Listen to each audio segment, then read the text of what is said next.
एक समय ऐसा आया जब देवता और असुर दोनों ही स्वर्ग और पृथ्वी पर सत्ता के लिए संघर्ष कर रहे थे।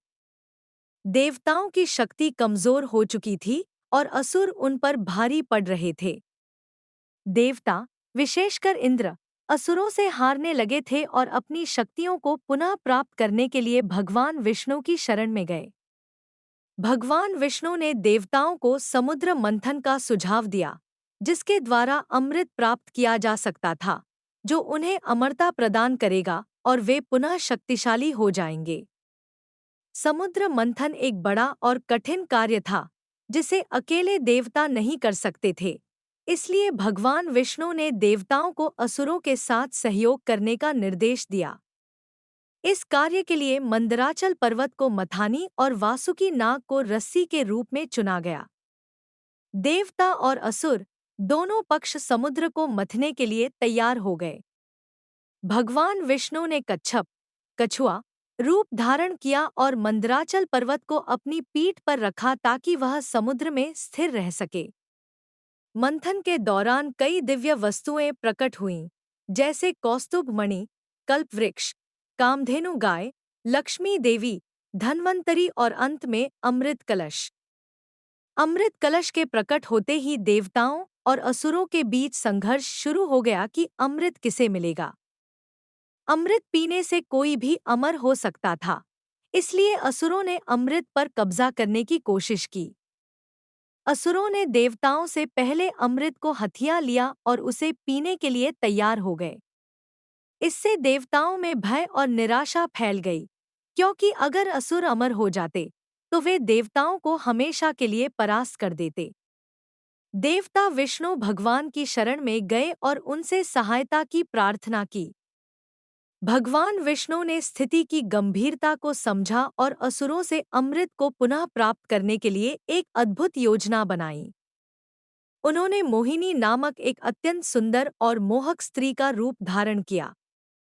इस रूप में विष्णु इतने आकर्षक और प्रभावशाली लग रहे थे कि सभी असुर उनकी सुंदरता पर मोहित हो गए। मोहिनी के रूप में विष्णु ने असुरों से कहा कि वे अमृत को उचित और निष्पक्ष रूप से बांटने का काम करेंगे, जिससे किसी को कोई संदेह न हो। असुर उनकी बातों में आ गए और अमृत कलश मोहिनी को सौंप दिया। मोहिनी ने अमृत कलश लेकर बंटवारे की तैयारी शुरू की। उन्होंने असुरों और देवताओं को अलग-अलग बैठा दिया। इसके बाद उन्होंने चतुराई से अमृत केवल देवताओं को पिलाना शुरू किया, जबकि असुर इस बात से अनजान थे कि वे ठगे जा रहे हैं। मोहिनी इतनी सम्मोहक और प्रभावशाली थी कि असुरों को इस धोखे का पता भी नहीं चला। हालांकि राहु नामक एक असुर को मोहिनी पर संदेह हो गया। उसने देवताओं का वेश धारण कर उनके बीच बैठकर अमृत पीने का प्रयास किया। लेकिन जैसे ही राहु ने अमृत का एक घूंट पिया, सूर्य और चंद्रदेव ने उसे पहचान लिया और इसकी सूचना भगवान विष्णु को दी। विष्णु भगवान ने तुरंत सुदर्शन चक्र से राहु का सिर काट दिया। चूंकि राहु ने अमृत पी लिया था, उसका सिर अमर हो गया और वह राहु के नाम से जाना जाने लगा, जबकि उसका धड़ केतु के रूप में प्रसिद्ध हुआ। तभी से राहु और केतु ग्रहों के रूप में जाने जाते हैं। मोहिनी ने चतुराई से देवताओं को अमृत पिला दिया और इस प्रकार देवता अमर हो गए। इसके बाद असुरों को अपने साथ हुए छल का पता चला, लेकिन तब तक देर हो चुकी थी। वे अमृत से वंचित रह गए और देवताओं से हार गए। इस तरह देवताओं ने पुनः अपनी शक्ति प्राप्त की और असुरों पर विजय प्राप्त की। विष्णु के मोहिनी अवतार की कथा हमें यह सिखाती है कि जीवन में केवल शारीरिक बल ही नहीं, बल्कि बुद्धिमानी, चतुराई और धैर्य भी बहुत महत्वपूर्ण है। जब अधर्म बढ़ता है और धर्म संकट में होता है, तब भगवान विष्णु किसी भी रूप में अवतरित होकर धर्म की स्थापना करते हैं। मोहिनी अवतार यह भी दिखाता है कि भगवान विष्णु न केवल युद्ध में पराक्रम दिखाते हैं, बल्कि मानसिक कौशल और कूटनीति का भी सहारा लेते हैं।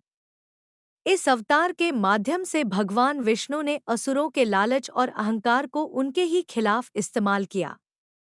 यह इस बात का प्रतीक है कि लालच और भ्रम का शिकार व्यक्ति हमेशा हारता है, चाहे उसके पास कितनी भी शक्ति क्यों न हो। सांस्कृतिक और धार्मिक दृष्टिकोण से मोहिनी अवतार हिंदू धर्म में धार्मिक उत्सवों और कथाओं का महत्वपूर्ण हिस्सा है। इसके माध्यम से यह संदेश मिलता है कि धर्म और नैतिकता की रक्षा के लिए ईश्वर किसी भी रूप में प्रकट हो सकते हैं। यह कथा विशेष रूप से विष्णु के भक्तों के बीच अत्यंत लोकप्रिय है और इसे विष्णु की लीला का अद्वितीय उदाहरण माना जाता है।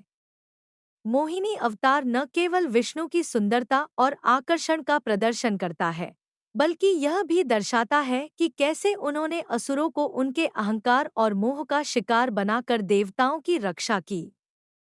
इस कथा में विष्णु भगवान का यह रूप धार्मिक साहित्य में अत्यधिक पूजनीय और प्रेरणादायक है।